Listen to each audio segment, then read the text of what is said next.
I think it's wisdom time once again. Anytime I'm actually able to kind of offer wisdom or anything like that, not to say that I know all about everything, but when you live a little bit and you've been around certain things and experienced some, certain situations, I think that you become a bit wise and you can actually offer your expertise on how you're actually able to deal with certain things.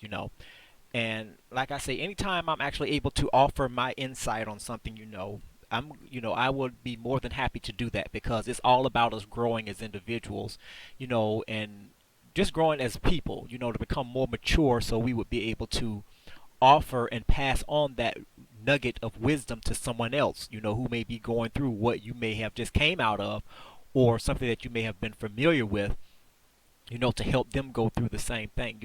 Like I say, it's all about, again, passing on knowledge. That's pretty much, I guess, what I'm trying to say. But I was actually in a conversation recently with an associate of mine, and for the most part, this particular individual was very troubled, worrying and everything about, you know, certain things, comments that people are making about them, not anything that's too over the top, I guess at his place of employment.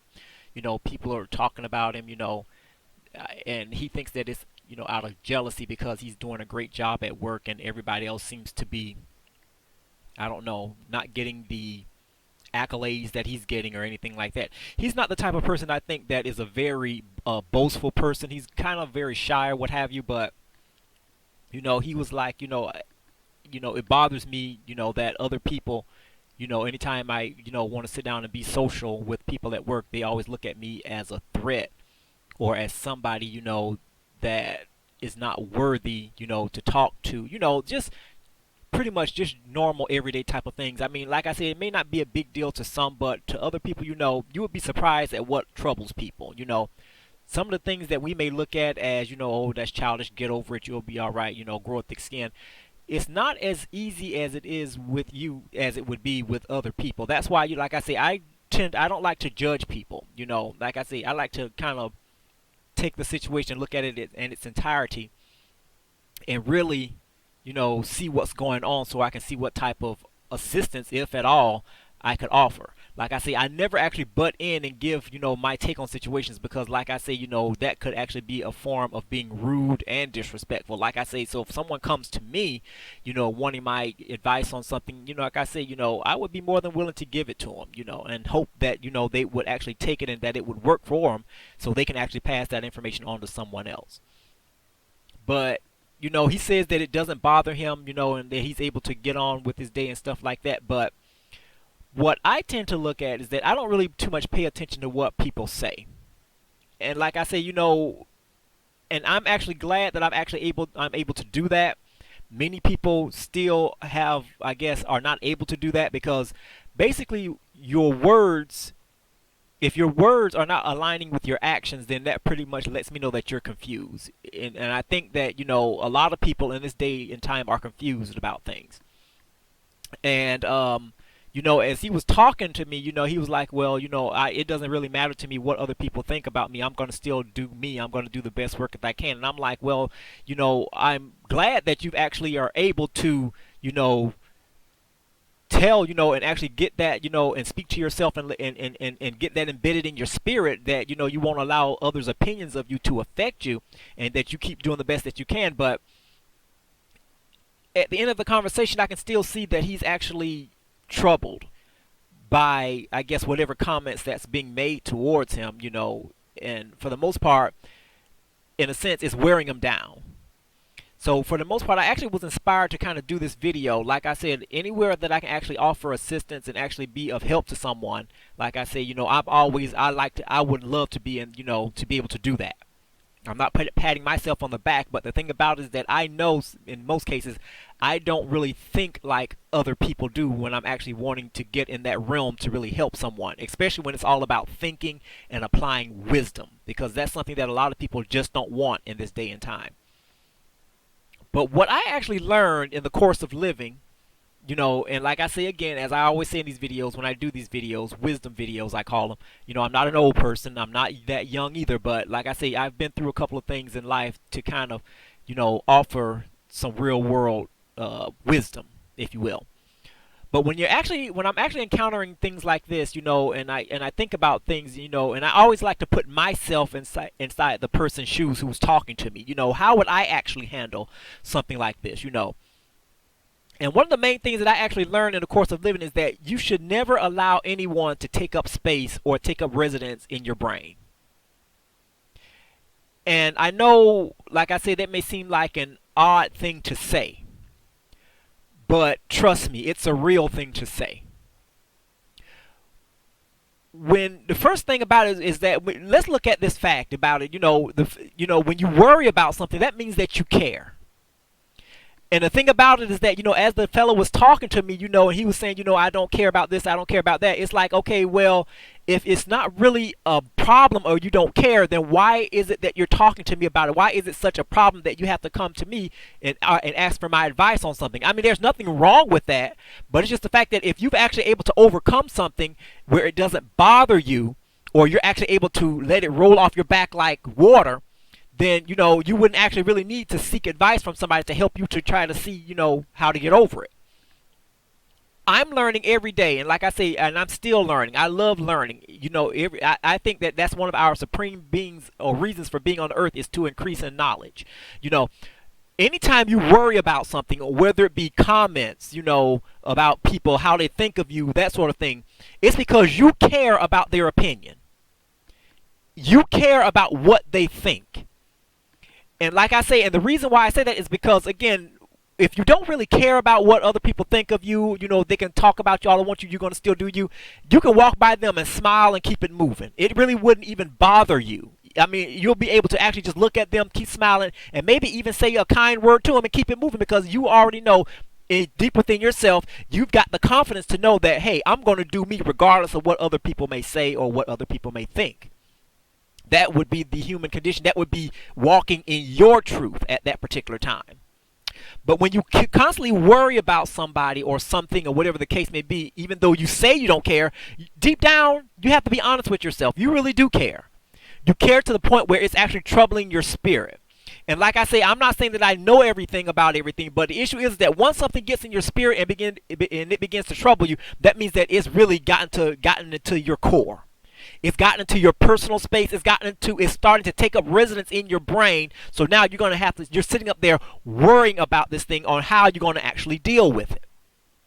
You can say whatever you want, words or whatever the case may be, but the thing about it, as I always say, and people need to understand, your actions is what's really talking rather than your words.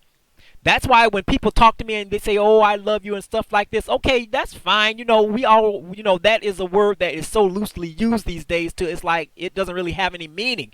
I'm looking at what you're doing afterwards. Now, granted, with some people you have to kind of love from a distance, and I believe in that wholeheartedly. Trust me, I know more about that now than before. But I'm looking at your actions nonetheless. If you're sitting up there worrying about what people think of you, you're going to be actually worrying for the rest of your days, all the way to the point where until you leave this earth, because the human condition is built on wanting to be belonged to, wanting to be accepted, wanting again to be loved, to be a part of something. That's the human condition. No one likes rejection. Okay, I don't care who you are, how big you are, what you think you are, and all this type of stuff. Miss me with all of that. No one likes to feel rejected. When you offer yourself to someone, or when you want to be a part of a social group or whatever the case may be, you want everybody to like you. You want, like I say, people to speak good about you, even if you're not in their presence. You want them to always have something nice to say about you at any given point in time. But when you're living in this day and time, and really when you're just living, period, we have to be prepared and be willing to accept the fact that people are not going to accept you. And just because they don't accept you, that doesn't mean that you have to worry about what they have to say about you. Trust me, I've been called a lot worse by a whole lot better. I've been talked about all of my life. Like I said, I've been called many names, from wanting to be white, a coon, to, like I say, all kind of things, all because I choose to look at the high road and I want to make something out of myself. And I am making something out of myself. But the issue is that you're going to always have someone that is going to look at you as less than deserving for whatever it is that you're going for. I don't know if because they may perceive it to for you to be a threat to them or not, but the issue is that why would I allow someone else's insecurity to devalue what I think of myself? I mean, this is really deep if you really think about it. That's why, like I say, I don't think on the level that most people think, when you're talking about stuff. And like I say, anytime I do videos, as I said before, I like to think about what I'm talking about before I deliver it, because again, anybody can make a video, anybody can run their mouths and say absolutely nothing. But the issue is that we have to really get to the core of what's going on here. And like I say, I'm not a psychologist. I never been to I never took any psychology classes. I'm a business major. So like I say, I know more about that. But the issue is, I think this is kind of in the category where I would kind of look at it I guess, and look at this as a bit of critical thinking. And when you get to thinking critically, you begin to look and go deeper into things and really discover things that other people may not even think of. And I'm all about that. I love that. But again, I pose the question: why would you allow someone else's insecurity to devalue what you think of yourself? Again, and like I say, a lot of us suffer from that. We can put on these airs and everything like that, but somewhere along the line, we care about how somebody thinks about us at some point in time. Like I say, if you never did, then I'm gonna call you a bold-faced liar.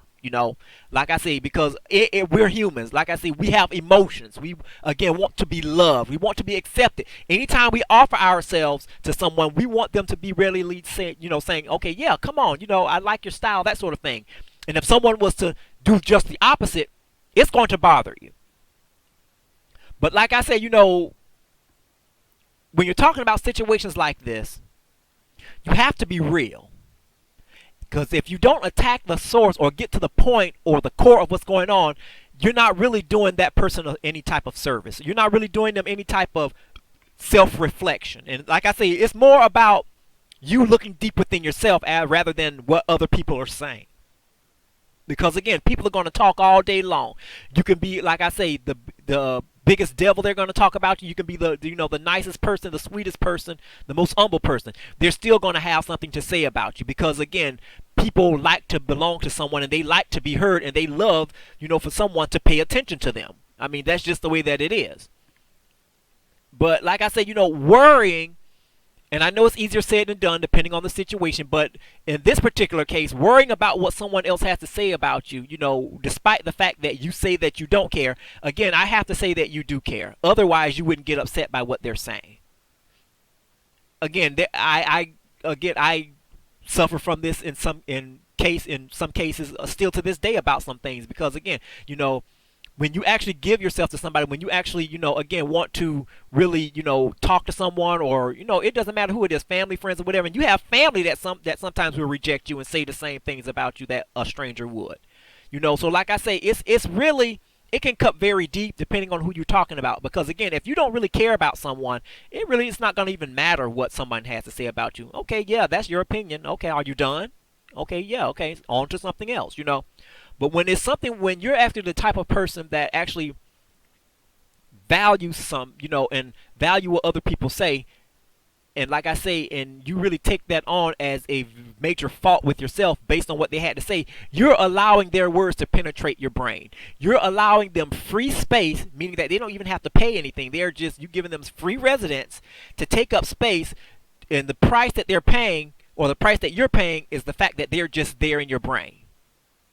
Taking up free space, they weren't even, and the thing about it is that you invited them in there. By the fact that you're worrying, you invited them. Their outlook on you, their perception of what you are, all of these type of things now are just raining in your brain like a circle. It's constantly going around, circulating and penetrating every, available space in your brain. And the end result is the fact that they're going on sleeping at night, having, parties and all this other type of stuff, doing themselves. But the issue is that you are the one that's actually sitting up there, being tormented by it. And the sad part about it is that often when we do things like that, the next thing you know, we begin to devalue ourselves. We think of ourselves as less capable. Next thing you know, we want to give up on life. And for some people, and I really don't understand this, with some people, they start to really think about suicide and all this other type of stuff. As I said in a previous video that I did before, sometimes life, I'm not going to say sometimes, life will throw you some low blows. That's just the way that it is. And sometimes, again, people are sometimes the reason why those low blows come. But the issue is that if you pay attention and get back up and learn from this, you're going to begin to develop a thick skin. Like I say, no one in this world has any business going through life being what I would call soft. Like I say, I'm not calling anybody any names. Like I say, I'm just calling, and I'm just actually just getting right to the core of the matter. The issue is that, again, you cannot go and navigate through life being soft, because you will be taken advantage of. People will be able to run all over you. People will be able to run game on you. At some point, you're going to actually have to learn to develop a thick skin. And when you develop a thick skin, that means that you're going to be surrounded and go through a lot of different things that life has to throw at you. Things that you may not even think that you would be able to bounce back from. I mean, like I say, so the issue is that, hey, welcome to the human race. You're going to have to get your feet wet. You know what I'm saying? You're going to have to learn how to, develop the proper coping mechanisms, as they would say, to not allow these people words and their perceptions of you to become your truth. And that's the most, the difficult part of it, as you would say. But it really doesn't have to be if you know how to deal with people. Like I say, so the issue is that, again, it took a long time for me to develop that, because, again, I wanted people to like me. And when they didn't, I gave them free reign in my brain. And the thing about it, again, is when I did that, I was the one that was suffering. They were there living there rent free, so to speak. I was the one that was paying the price. But I was like, you know what? I can't keep doing this. I know my worth. And the thing about it, again, and that brings us to another point, we have to know our worth. It doesn't matter what other people think of you. It doesn't matter what other people have to say about you. Because, again, we already know, again, the nature of people, they're going to talk because that's what they want to do. They want attention. But you have to know your worth. You can call me low down, dirty, sneaky, all these other type of things. And the thing about it is that that's fine. That's your perception of me. The issue is, what do I feel, or how do I see, or how do I view myself? If you carry yourself in high regards and don't get overboard with it, you know what I mean? But if you carry yourself with just an adequate, healthy, high regard image of yourself, you can walk proudly around a whole bunch of haters. And the only thing that they will make you do with their words is that they will make your grin smile a lot bigger and brighter. The more they talk about you, the brighter that smile is going to get. Because you already know that, hey, you don't know me. The only thing you know is my name. If we work together, okay, you maybe have known me just for that many of years that we may have worked together. But you don't know me, so I can't allow you to take up space in my brain. I cannot allow you to control my emotions. I cannot allow you to dictate how I feel about myself. I can't allow that. For me to allow that, that means that I'm the one that's going to pay the price. It means that I'm going to be the fool. And the thing about it, people already know when they have power over you. Again, and I'll say this. If you could be in a good mood and a person walks in a room and next thing you know, your whole mood changes when they walk around, that lets me know right there they have power over you. And like I say, and even while I'm talking to you, I'm doing a lot of self-searching within myself to see also, because I see a lot of, I can identify with a lot of stuff that's going on. Even though I may be talking, I can identify with a lot of this stuff. That's why, to me, it's so personal, and that's why I'm actually able to give you some deep stuff to consider and think about, because I have to do the same thing with myself as well. If someone can allow their whole mood, your entire mood to change, you could be in a good mood. The minute they make a presence in the room, your attitude, it changes for the worse or whatever. That lets me know that, you know what, I may not have gotten over this more than I may have thought. I need to go back and rethink some things and consider some things, and think about it, it's all about learning. That's one of the things that we will never actually be able to complete is learning. Because I believe learning, just like reading, is fundamental. The more you do it, the deeper you're going to go, the more knowledge you're going to get. And guess what? It's not about what you can get for yourself. It's all about passing it over to someone else who may also be able to benefit from what you've benefited from. That's what I'm all about, sharing, especially when it comes to wisdom. Anytime I can see a way to help somebody, you best believe I'm going to do that. But again, we cannot allow somebody to take up, space in our brains where it will cause us to act crazy and act in ways that is unbecoming of us. And I, hope and pray that the individual actually learns that, to put up that, stay away sign in his mental capacity. You are not allowed to take up residence here because I'm not inviting you in. The only thing I like to do is I like to surround myself around positive and positive thinking people, faith believing, God fearing people. Because again, you can tell about a lot about a person by the company that they keep, and you can also tell a lot about a person by by their many ramblings. They begin to reveal themselves. I believe in that personally, wholeheartedly. But again, we pay a big price when we allow someone to control our emotions. Again, you can say all that you want with your mouth. I don't like what they said. I don't let that bother me. I let it roll off. And that may be true on the surface. That's fine or whatever. But I'm looking at your actions after that. Are you able to still walk confidently with your chest poked out, and say, you know what? To hell with this. Okay, I'm a better person than this. This is something that is small. This is something that's small. I'm not going to sweat the small stuff. And like I say, with some people, it takes a lifetime for them to develop that particular way of looking at things. With other people, it only takes them just a short time at all. It doesn't take them that long at all to learn the concept because they have such a high self-esteem, for themselves that they would not even allow someone to come in at any time of day to take up residence in their brain. I hope someone actually got something out of this. I have. I mean, like I say, this is just amazing. I love, wisdom. As I always say, I'm a true believer in wisdom. It's something that will keep you if you allow it to. It's something that will help you if you allow it to. So again, I pray that the individual who, was talking to me about his issues at work listen to this video and that he gets something out of it. Okay, so continue to be blessed, folks, and have a great day.